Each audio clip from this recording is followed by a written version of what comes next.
বিকালে চাটা বসিয়ে দিয়ে আপনি ঝটপট করে এরকম একটা রেসিপি তৈরি করে ফেলতে পারবেন।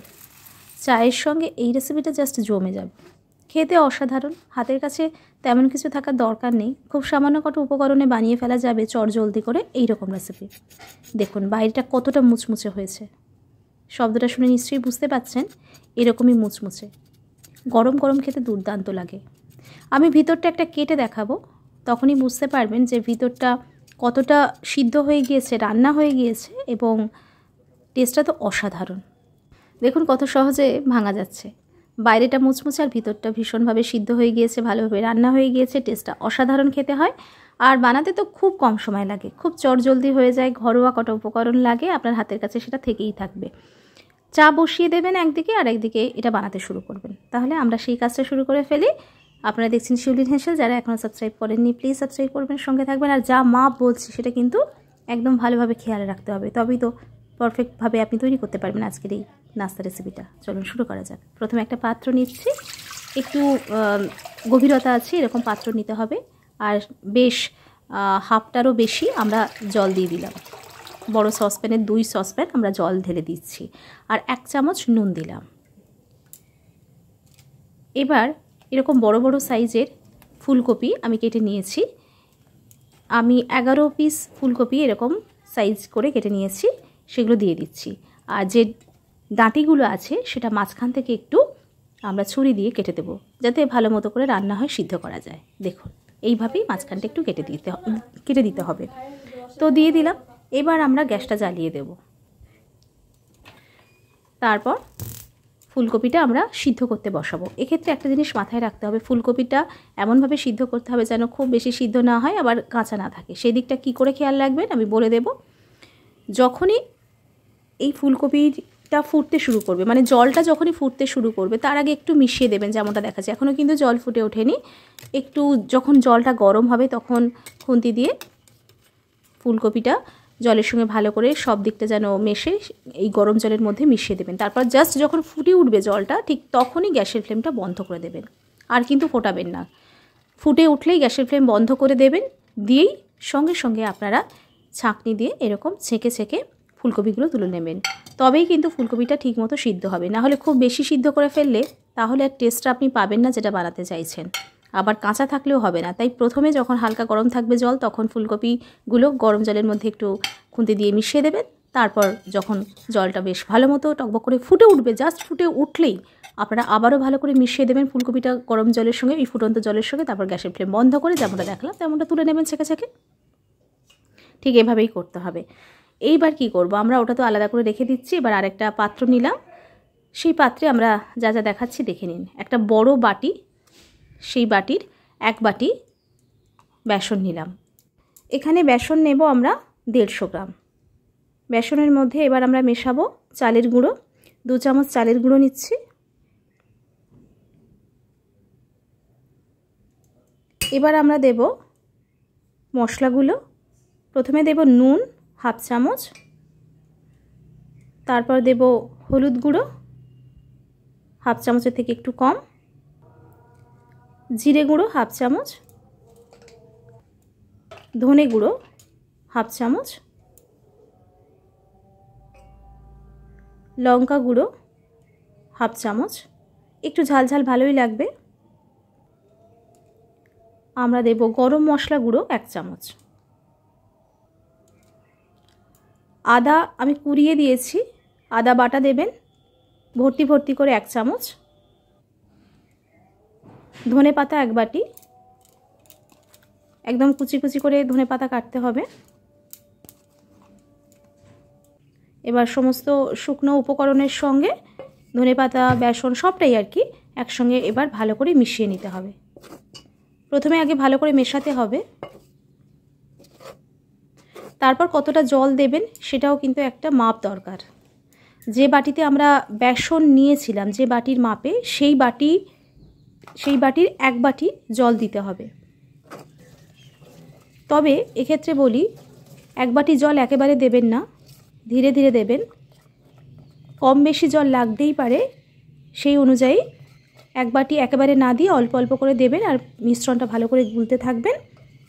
মিশ্রণের ঘনত্বটা আমি দেখিয়ে দেবো কেমন হবে, একটু ঘনই হবে, যাতে ফুলকপিগুলোর গায়ে লেগে থাকে এই মিশ্রণটা, সেরকমভাবে ব্যাটারটাকে বানাতে হবে। তাই একটু ঘন ব্যাটার হলে তবেই ভালো হবে। অন্যদিকে আমরা বেশ পরিমাণ মতো তেল, সাদা তেল গরম করতে দিয়েছি। তেলটা বেশ ভালো গরম করব আমরা, ডুবো তেলেই ভাজতে হবে।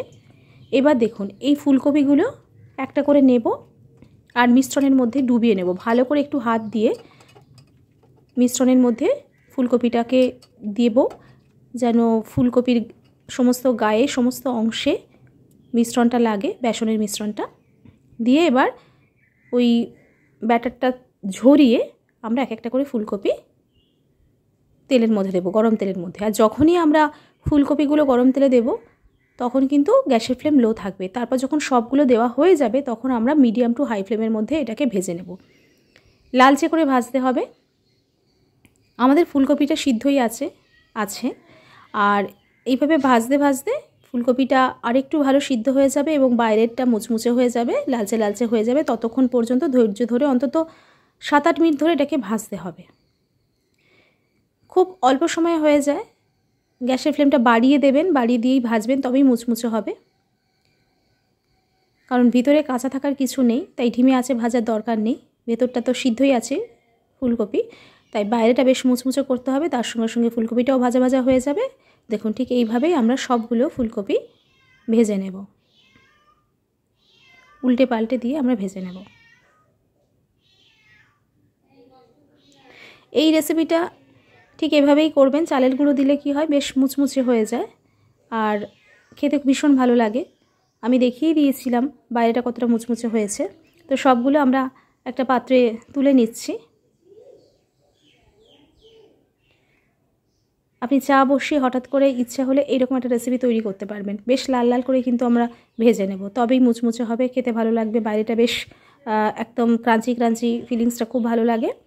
আরেকটা কথা বলবো, সেটা হলো গরম গরম খেতে হবে। ঠান্ডা হয়ে গেলে আবার এটা একটু নরম হয়ে যেতে পারে। তাই গরম গরম অবশ্যই, যে কোনো চপ সেগুলো আমরা গরম গরমই খাই, তবেই তো ভালো লাগে। ঠান্ডা হয়ে গেলে তো একটু নেতিয়ে যায়। গরম গরম দেখিয়ে দিলাম কতটা মুচমুচে। আমরা এভাবে সবগুলো ফুলকপির পকোড়া ভেজে নেব আস্তে আস্তে করে। অবশ্যই যখনই ভাজবেন ব্যাটারের মধ্যে ফুলকপিগুলো ভালো মতো করে ব্যাটারটা মাখিয়ে নেবেন ফুলকপির গায়ে।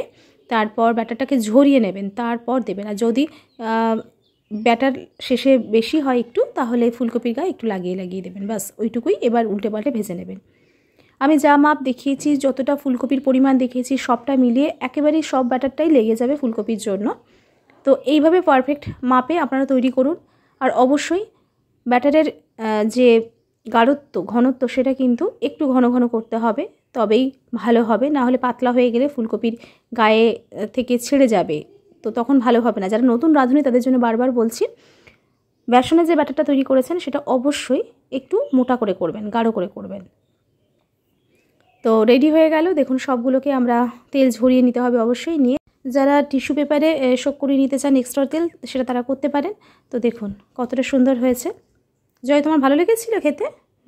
জয়ের ভালো লেগেছিল, আমাদেরও সবার ভালো লেগেছিল। তবে একটা কথা, ওই গরম গরম খেতে হবে, তাই তো জয়? গাটা দেখুন কতটা মুচমুচে হয়েছে। আমার তো ভীষণই ভালো লেগেছে।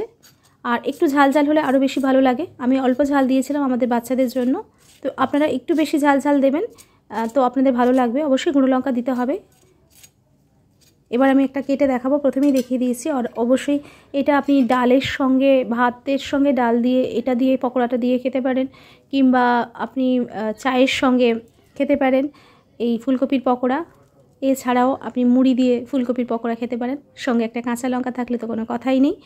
এরকম দেখুন কতটা সুন্দর হয়েছে।